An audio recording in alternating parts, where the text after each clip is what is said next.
What's up everybody and welcome back to the channel. Honestly, if you aren't hell diving, you are missing out on one hell of a game. Helldivers 2 has taken the internet and gamers by storm. It's a fantastic game, but there are some things which are not necessarily explained all that well in the tutorial of the game or necessarily all that evident. This video is all about that. I'm going to share some tips and some things that I picked up in the multiple hours that I've spent with the game since it came out.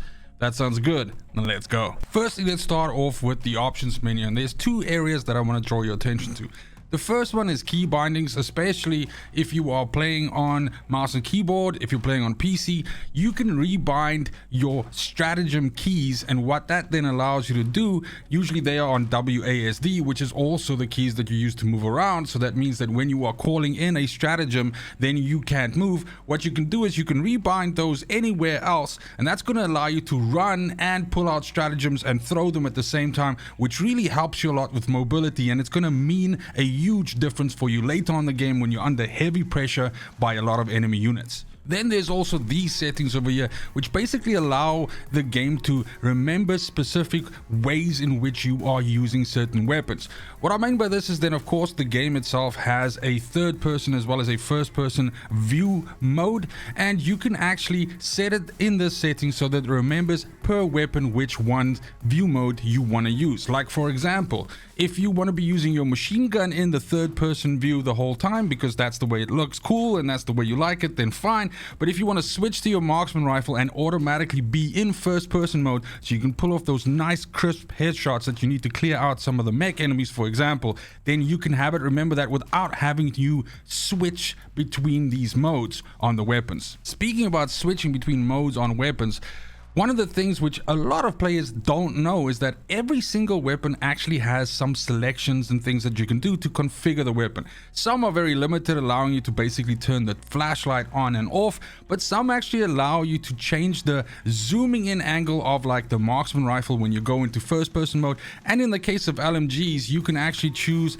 the RPM, in other words, the fire rate, the amount of bullets that the gun shoots, how fast it shoots. Now on LMGs, this does increase the recoil by a little bit, but it makes a fantastic difference in the amount of firepower that you're able to just push down range, especially onto some of the more tough enemies that need a lot of bullets to kill them. Now you can access this by just holding in the reload key. So whatever your reload key is on console, or just the R key, as long as you are standing still, well, you don't have to be standing still, but as long as you're not doing anything else, if you press in this key, then you can use your mouse and everything like that to configure things like zoom level, RPM, burst fire, single fire, and flashlight on and off. Staying on the topic of first person versus third person, let's be honest, the game is supposed to be played in third person. It looks the best doing it this way. However, a lot of weapons have an insane amount of visual recoil if you shoot them in third person, which can oftentimes make it difficult to land long distance shots.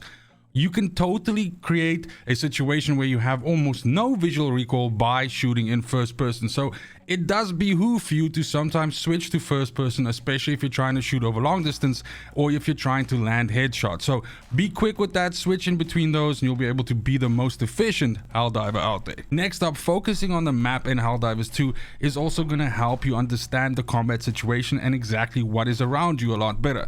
Generally speaking, you have anything red being an enemy, so obviously watch out for those. Blue items on the map are usually side objectives, which can give you XP as well as, obviously some requisition points.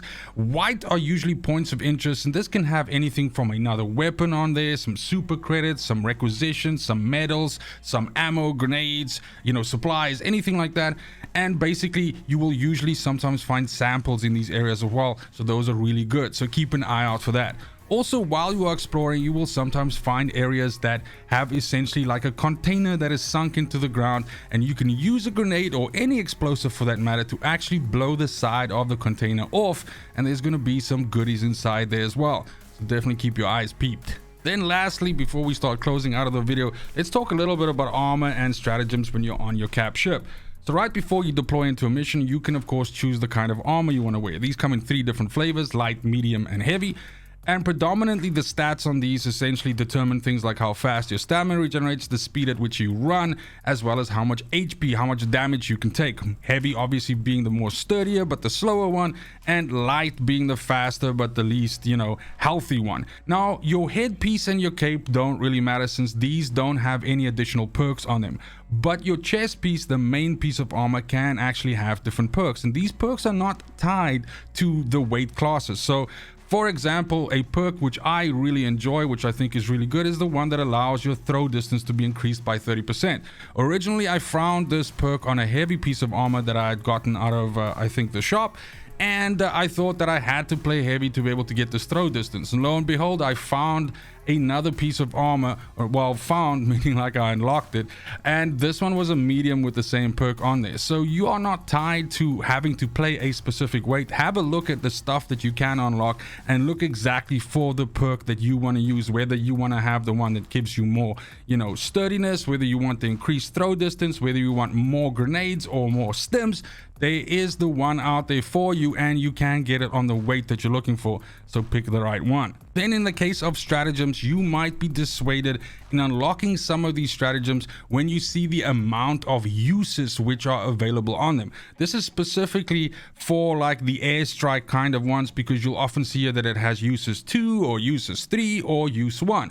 And in this case, like for example, the 500 kilogram bomb, it seems like while this is really cool looking, just having one of these and then basically being shit out of luck for the rest of the mission is a terrible trade-off. However, that amount of uses that is indicated there is only indicative of the amount of times that you can use this strike before you rearm it. So you can have 50 of these bombs if you want, but every time in between using one, you will have a rearm time, and then you can use one again. If we use, for example, the napalm strike as an example, then you have 2, so you can drop a napalm strike, and then after a short cooldown like 15 seconds, you can drop another napalm strike, and then the rearm only happens. So don't be dissuaded from buying these. The 500 kilogram bomb is the fucking shit. You should absolutely buy it, and you'll be able to use it as many times as you want. Just have to stay alive and wait for that rearm. Before I let you go, one other tip that occurred to me while I was editing this video is that in the stratagem section, we also seem to have these 2-man weapons, like for example, the recoilless rifle, the autocannon, and the spear. Now, these ones can actually be used by just one person, by actually you yourself wearing the backpack with the ammo. So generally, these work very well if one guy's got the gun and another guy's got the backpack and just feeding the ammo in. But you can absolutely use these by themselves, albeit the reload is a little bit slower and you need to plan around that. But that makes things like, for example, the autocannon really, really powerful, since this is a really good weapon and fantastic at killing heavy armor enemies, and you can carry the ammo on your back, and you should just plan those reloads out efficiently. And that's it for the video. Thank you so much for watching, especially if you made it this far. Keep diving, boys and girls. This game is fantastic. You got to work all the way to 20 to unlock some of the really, really spicy stuff.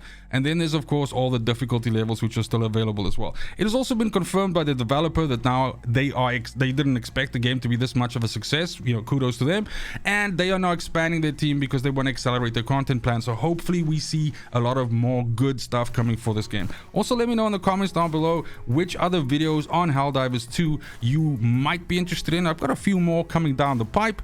I hope to see you in those videos. But other than that, it's just super important to me that you have a fantastic morning, afternoon, evening, wherever you are in the world. Till next video, fucking cheers.